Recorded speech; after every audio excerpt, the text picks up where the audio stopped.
अगर किसी क्रिकेट के फैन से ये पूछा जाए कि 1983 या 2011 में क्या हुआ था, तो आपको एक जवाब ज़रूर मिलेगा कि हमने वर्ल्ड कप जीता था। क्रिकेट आज देश का सबसे लोकप्रिय खेल बन चुका है, लेकिन हमेशा से ऐसा नहीं था। एक वक्त था जब लोग सिर्फ हॉकी की बात किया करते थे।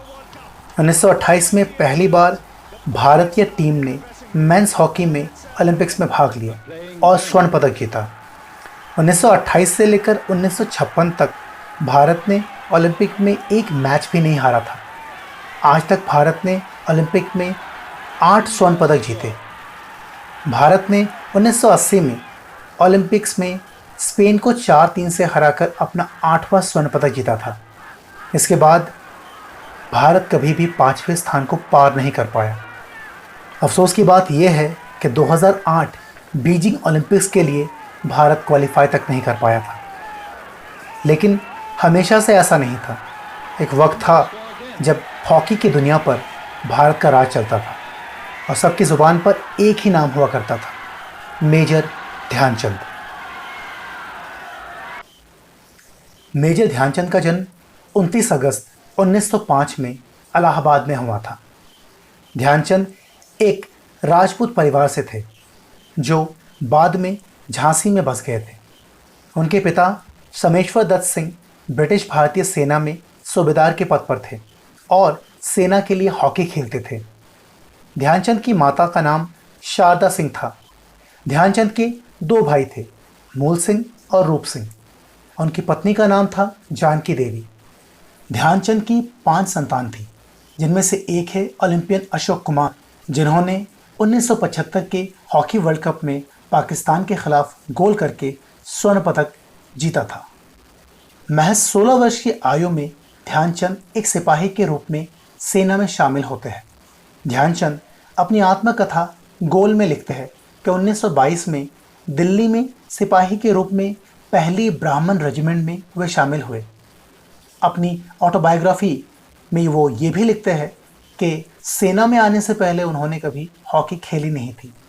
जो कभी कभार दोस्तों के बीच में वो हॉकी खेलते थे, वो नियमों के अनुसार नहीं होती थी। ध्यानचंद के छोटे भाई रूप सिंह, जो खुद भी एक ओलंपियन हैं, उन्होंने भी इससे पहले कभी हॉकी नहीं खेली थी। 1927 में उन्हें लांस नायक बनाया गया था। 1932 में जब वे लॉस एंजलिस ओलंपिक्स खेलने गए थे, उस वक्त वो फौज में नायक के पद पर थे। 1936 बर्लिन ओलंपिक के दौरान वो अदर रैंक की पोस्ट पर थे। 1938 में उन्हें जमादार के पद पर पदोन्नत किया गया। उन्हें सूबेदार बनने में 4 साल लगे।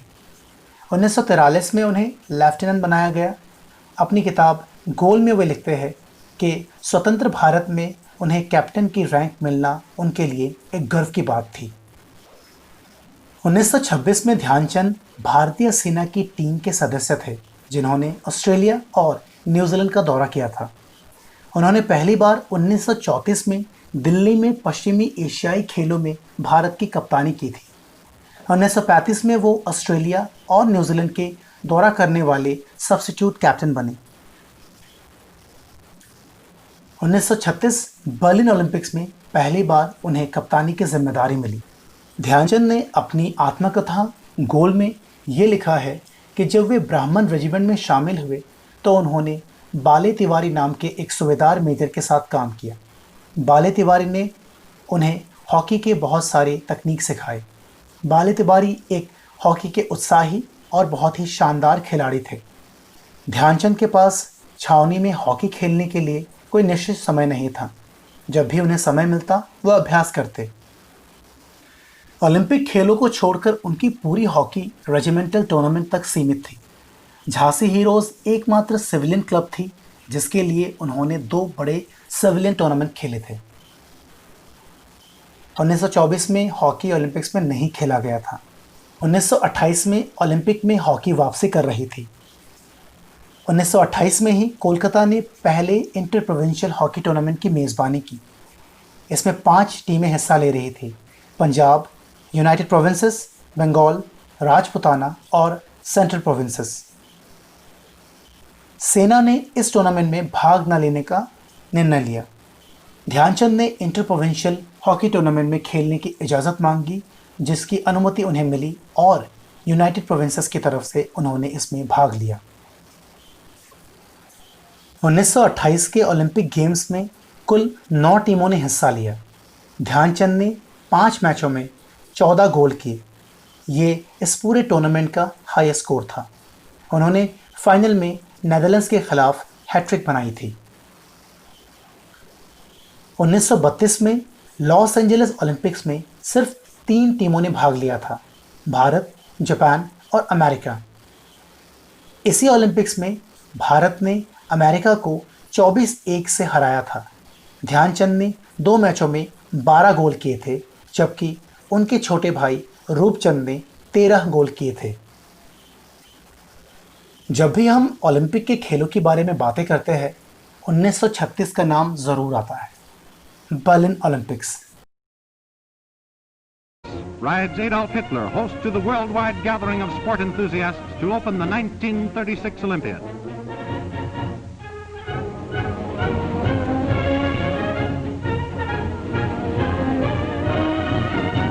The giant Hindenburg points the way to the arena. A runner with a flaming torch, which was lighted in Athens, birthplace of the very surprised young lady from the Argentine, Miss Janet Campbell. Time 1 minute 5 and... Berlin Olympic में जाने से पहले भारतीय team ने 16 जून को मोरी gate के मैदान पर दिल्ली हॉकी एकादश से एक मैच खेला और बहुत ही निराशाजनक रूप से 4-1 से हार गए। 13 जुलाई को जर्मनी पहुंचने के बाद भारत ने 17 जुलाई को एक अभ्यास मैच में जर्मनी का सामना किया और वे फिर से 4-1 से हार गए। खेल के परिणाम ने भारतीय टीम को इतना झकझोर दिया था कि उस रात को वे लोग सो न सके। अपनी ऑटोबायोग्राफी गोल में ध्यानचंद लिखते हैं कि बहुत सारे खिलाड़ियों ने उस रात डिनर तक नहीं किया था। रात में असिस्टेंट मैनेजर पंकज गुप्ता, जाफर और ध्यानचंद ने एक बैठक की, जिसमें मैनेजर जगन्नाथ ने भी हिस्सा लिया। वे इस बात पर एकमत थे कि ख़राब फॉर्म में चल रहे मसूद के स्थान पर उन्हें एक विकल्प चाहिए। बैठक के बाद उसी रात assistant manager Pankaj Gupta Berlin गए और वहां से उन्होंने भारतीय हॉकी फेडरेशन के अध्यक्ष कुंवर सर जगदीश प्रसाद को केबल भेजा, जिसमें दारा को बर्लिन भेजने की मांग की। अभ्यास मैच में जर्मनी से हारने के बाद भारत ने अपने सभी शेष अभ्यास मैच जीते। भारत ने अपना पहला ओलंपिक मैच 5 अगस्त को हंगरी में खेला। हंगरी के खिलाफ भारत ने 4-0 से आसानी से मैच जीत लिया। 7 अगस्त को भारत ने अमेरिका को 7-0 से हराया। उनका अगला मैच 10 अगस्त को जापान के खिलाफ था, जिसमें भारत ने जापान को 9-0 से हराया। उस वक्त भारत इतना ज़्यादा स्ट्रॉन्ग माना जाता था कि जापान की इसलिए तारीफ़ की जा रही थी कि उन्होंने भारत को 20 मिनट तक कोई गोल करने नहीं दिया था। भारत अपना चौथा मैच यानी सेमीफाइनल 12 अगस्त को फ्रांस के खिलाफ खेलता है। बहुत ही आसानी से भारत फ्रांस को 10-0 से हरा देता है। दारा, तफसेल, शहाबुद्दीन 1-1, रूप सिंह 2 और ख़ुद ध्यानचंद इस मैच में 4 गोल लगाते हैं। शुक्रवार 14 अगस्त फाइनल के लिए निर्धारित तारीख, लेकिन उस रोज़ बहुत ज़्यादा बारिश हो गई थी। मैदान की हालत देखकर भारत घबरा गई थी। अभ्यास मैच की हार का असर अब भी भारत के ऊपर मंडराया हुआ था। मैच स्थगित किया गया और 15 अगस्त 1936 में खेला गया। 15 अगस्त की सुबह भारतीय टीम ड्रेसिंग रूम में मिली। वे सोच रहे थे कि मैच के अंत में इसका परिणाम क्या होगा। इससे पहले उन्होंने कभी किसी भी खेल के परिणाम के लिए संदेह नहीं किया था, लेकिन अभ्यास मैच की वजह से भारत के ऊपर बहुत ज़्यादा प्रेशर बन चुका था। दोनों ही टीम बहुत ही संभल कर फाइनल की शुरुआत करते हैं। हाफ टाइम तक स्कोर 1-0 से भारत आगे। पहला गोल रूप सिंह ने दागा। अपने श्रेय के लिए एक लक्ष्य के साथ भारत ने अधिक जोश के साथ हमला किया, चकमा दिया और ड्रिबलिंग और शॉर्ट पास के भरोसे उन्होंने मैच को आगे बढ़ाया। जर्मन की डिफेंस पूरी तरह से यहाँ पे ख़त्म हो जाती है। भारत इसके बाद और 7 गोल करता है। जर्मन खिलाड़ियों को समझ में नहीं आ रहा था कि वो क्या करें, तो उन्होंने ये निर्णय किया कि ध्यानचंद को घेर लेते हैं। ध्यानचंद पर काफ़ी आक्रमण किए गए। उनमें से एक गोलकीपर टीटो वॉन हॉल्स ने किया, जिसकी वजह से ध्यानचंद को टक्कर लगी और उनका एक दांत भी टूट गया। प्राथमिक चिकित्सा प्राप्त करने के बाद ध्यानचंद मैदान में वापस आते हैं, बिना एक दांत और बिना जूतों के। ध्यानचंद अपने टीम के सदस्यों से कहते हैं कि अब से कोई गोल नहीं करेगा, हम जर्मन्स को बॉल कंट्रोल का एक सबक सिखाएंगे। इसके बाद भारतीय खिलाड़ी बॉल को लेकर जर्मनी की डी तक जाते, लेकिन गोल नहीं करते, वापस चले आते। मैदान में आए हुए दर्शक तथा जो जर्मन के खिलाड़ी थे सब भौचक्के रह गए कि भारत की ये कौन सी रणनीति है। भारत ने इसके बाद भी 2 गोल और किए और मैच का आखिरी परिणाम रहा 8-1। भारत 8-1 से तीसरा लगातार गोल्ड मेडल ओलंपिक्स में जीत जाता है। ध्यानचंद ने इस मैच में 3 गोल किए।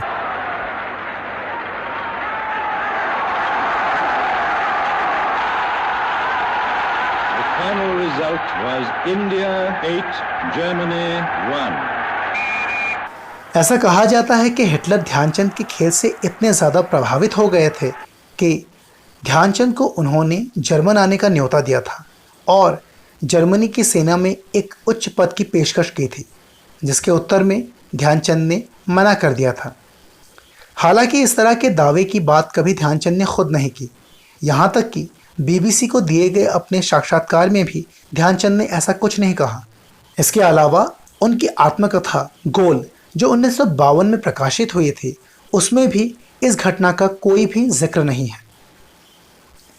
ध्यानचंद के साथी और लेखक एमएन मसूद, जो भारतीय टीम के हाफ बैक की पोस्ट पर खेलते थे, उनकी किताब द वर्ल्ड्स हॉकी चैंपियंस 1936 में भी इस बात का कोई जिक्र नहीं है। 2006 में प्रकाशित किताब हिटलर्स ओलंपिक के पेज नंबर 192 में ब्रिटिश लेखक एंटन रिपन ने लिखा है कि ओलंपिक खेलों के बाद हिटलर ने ध्यानचंद से भारत की सेना में उनके पद के बारे में पूछा था, जिसका जवाब देते हुए ध्यानचंद ने कहा था कि वो एक लांस नायक थे। इसके बाद हिटलर ने कहा कि अगर ध्यानचंद एक जर्मन होते तो हिटलर उन्हें कम से कम एक कॉर्पोरल की पोस्ट देते। लेकिन रिपन की किताब में ये विवरण गलत है। ध्यानचंद ने अपनी आत्मकथा गोल में कहा है कि 1927 में उन्हें लांस नायक बना दिया गया था। 1936 में जब वो बर्लिन आए थे तब उनकी पोस्ट अदर रैंक की थी। रिपन की किताब में ये भी कहा गया है कि फाइनल में ध्यानचंद ने 6 गोल किए थे, जबकि ध्यानचंद ने अपनी आत्मकथा में कहा है कि उन्होंने फाइनल में 3 गोल किए थे, ना कि 6। पेज नंबर 192 में रिपन ने रूप सिंह की तस्वीर का इस्तेमाल किया है, लेकिन अगर आप नीचे देखेंगे तो वहाँ पे नाम ध्यानचंद का है। ध्यानचंद के बारे में दिए गए जो डिटेल्स हमें रिपन की किताब में मिलते हैं, उन पर भरोसा करना सही नहीं होगा। मेजर ध्यानचंद नेशनल स्टेडियम, जिसे आमतौर पे उसके पूर्व नाम से जाना जाता है, नेशनल स्टेडियम न्यू दिल्ली। ये स्टेडियम 1933 में भावनगर के महाराजा ने दिल्ली को एक उपहार के स्वरूप में दिया था। यह मूल रूप से बहुउद्देशीय स्टेडियम था और इसका नाम अर्विन एम्फीथिएटर था। 1951 में एशियाई गेम से पहले इसका नाम बदलकर नेशनल स्टेडियम कर दिया गया और 2002 में इसके साथ ध्यानचंद का नाम जोड़ा गया। ध्यानचंद पुरस्कार आधिकारिक तौर पर खेल और खेलों में लाइफ टाइम अचीवमेंट के लिए ध्यानचंद पुरस्कार के रूप में जाना जाता है। इस पुरस्कार में एक प्रतिमा, एक प्रमाण पत्र, औपचारिक पोशाक और 5 लाख की नगद राशि मिलती है। 2009 में ये पुरस्कार राशि 3 लाख से बढ़ाकर 5 लाख कर दी गई थी। 1956 में ध्यानचंद पद्म भूषण प्राप्त करने वाले पहले खिलाड़ी बने। 3 दिसंबर 1979 को दिल्ली के अखिल भारतीय आयुर्विज्ञान संस्थान में लिवर कैंसर से ध्यानचंद जी का निधन हो जाता है। ध्यानचंद का उनके गृहनगर झांसी हीरोज़ ग्राउंड में अंतिम संस्कार किया जाता है। उनकी रेजिमेंट पंजाब रेजिमेंट ने उन्हें पूर्ण सैन्य सम्मान दिया था। मेजर ध्यानचंद जी का जीवन अपने आप में एक मिसाल है।